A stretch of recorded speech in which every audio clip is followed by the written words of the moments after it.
خانم بازد خونه خریدم تو قول میخوام دست تو رو به بازه دیگه خانم نجیا باز کنم نگردی شخصا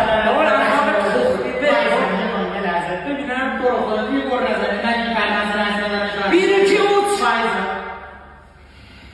بگو برم سه باید از بچگی زن پسرمو میشدم خرچ تو سرت نگاه کن تو رو خدا نگاه سعی کنی الان میاد شرخه تو رو خدا سنش اینجوری میشه چیه؟ چرا پلاستیک چرا در خونه وقتی لوله تریاک رو کردن انتخاب کنه چیه؟ نگاه کن چرا چشم لوله در باز نمیشه؟ باید گم شو باید زن پسرمو میشدم